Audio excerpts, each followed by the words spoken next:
Hello, good morning and welcome to the United Stand. This is your latest Manchester United transfer news, talking all the latest transfer news and giving it that real fan opinion. And as per usual, we've got lots to get into today, and I'm quite excited as well because there is a player that you may not have heard of that is a very exciting player that has been tentatively linked to United, which we'll be talking about in a few minutes time, which can't wait to talk about him. But let's start off with the stuff that you're probably really relevant with, and I've got a little bit of excitement for you today as well, because you can vote. You can vote if you've got the little eye in the top right hand corner. You can people have been asking for polls. I've got a little poll for you, and it's not a Graham poll, it's a proper poll. It's a poll on who do you think will be Manchester United's next signing. Lindelof's not included because we've sort of had initial announcements of that, but click the eye, cast your vote, and we'll see how many of you get it right. One of those candidates would be Alvaro Morata. His agent yesterday saying that effectively we're now waiting for the clubs to agree a fee, and we expect those clubs are Manchester United and Real Madrid.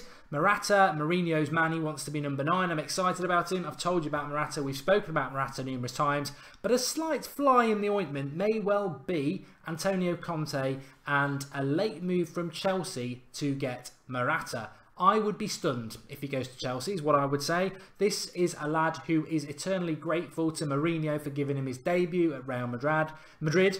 This is a lad who knows Paul Pogba and has played with Paul Pogba for a year and will know the strengths of playing with Paul Pogba again. I know Antonio Conte has links to Juventus, but he wasn't the manager of Juventus when Morata was there. There is no previous relationship between them, and in fact, unless he's just going to think, I want to play in London, I cannot see why anybody would turn down Manchester United, Mourinho, Pogba for Chelsea. I can't see it happening. I think it's paper talk, and I think Morata will be a Manchester United fan, yes, and player this week. And I'm hoping that those last few seconds are not going to be turned into a video that will go viral when he signs for Chelsea. But no, I expect him to be a Manchester United player.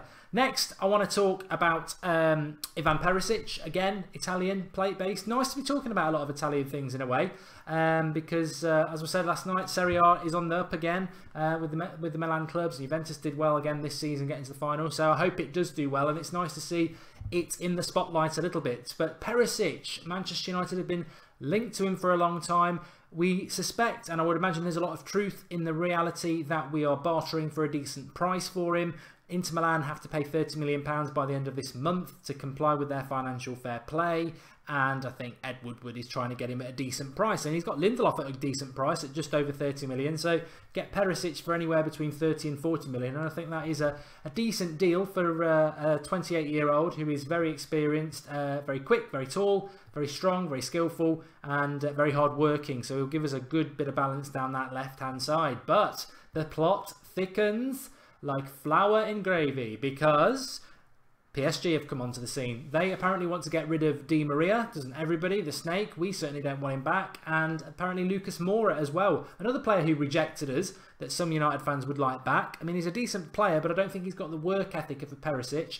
PSG would like to replace those players apparently with Ivan Perisic, and this is not in the Daily Mirror, this is not in the Sun, this is from the words of the man who I think is very, very credible, and that is Damarcio. So a slight concern, and this concern would be this, that if Manchester United have spent the last few weeks bartering for a deal to get Perisic at a good price, if PSG come in, they're very rich, and that time is wasted, and effectively we're going to have to just pay whatever it is Inter Milan want, which is probably about £45 million, which is a little bit too much for him. But if PSG are in the fight, we may have to pay the price. The encouraging thing is that Perisic, I think, is rumoured to believe that he wants to come to Manchester United, and he's adamant about that. So hopefully we can do that deal. And let's not forget, Mourinho does have a good relationship with Inter Milan, so hopefully that might swing it. I know a lot of people are saying I'd rather get Douglas Costa or other players, but Mourinho wants Perisic, and I want Mourinho to get the players that he wants, and I trust Mourinho to bring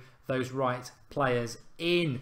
Before I talk about the last lad on the list, because I'm very, very excited about him, I just want to bring Griezmann in here. I know he's meant to be the man who doesn't get named, but he did do something last night, or it's about to be announced, but it is going to happen, that I predicted a couple of weeks ago that would hopefully get rid of all this loyalty nonsense that some United fans seem to be pinging their hopes on in the modern day football. Griezmann to sign a new bumper contract for Atletico Madrid, to which my initial reaction would be, why are you signing a bumper contract with with Atletico Madrid if you're only staying there because they've got a transfer ban? What it sort of dispels the are we staying there out of loyalty to he played us for a big new contract, and he is getting a big new contract at Atletico Madrid. BBC Simon Stone, who's quite a good reporter in relation, is quite accurate.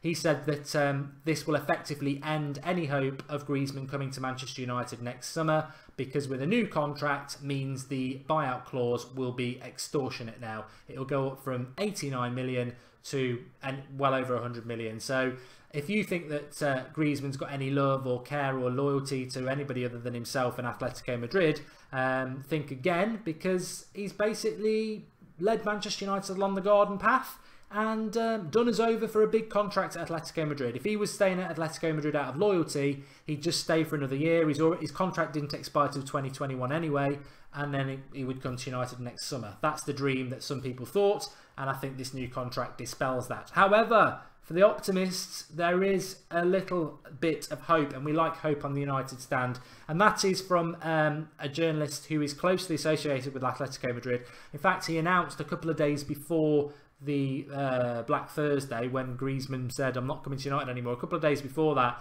and the transfer ban was upheld, he said that Griezmann had handed in a transfer request to Atletico Madrid, which I do think probably did happen, but obviously it all went a little bit wrong a couple of days later. He said that the new contract is just about an increase in wages for Griezmann. It does not include an increase on the buyout clause.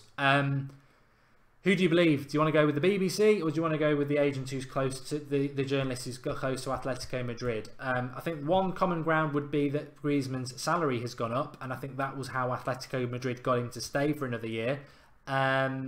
Is the buyout clause gone up? If the buyout clause has gone up, he's played United. If the buyout clause hasn't gone up, then there may be still a chance that he'll come next summer. But enough of him. We need to move on from him anyway, but I'm just keeping you updated. The next person I want to talk about is Federico Bernardeschi, who plays for Fiorentina. He's 23 years of age, and he's a player that is tentatively, it's right on the outskirts, it's in the tabloids that that Manchester United are interested in him, and it does excite me. I do keep myself abreast with Serie A. I've been watching it since Sunday afternoons on Channel 4, and I do like it, and I am excited that Serie A is getting a bit of a renaissance, because it's been in the doldrums for too long, and I think if they can sort it out, AC Milan have got a lot of money, Inter Milan will have money with new ownership, Juventus obviously in the final, and then hopefully teams like Roma can continue and get a couple of others up there, and it can become a competitive, interesting league again with good players in it. I want that, because I think the Premier League is very competitive. La Liga gets a lot of status, but really it's a two-horse race.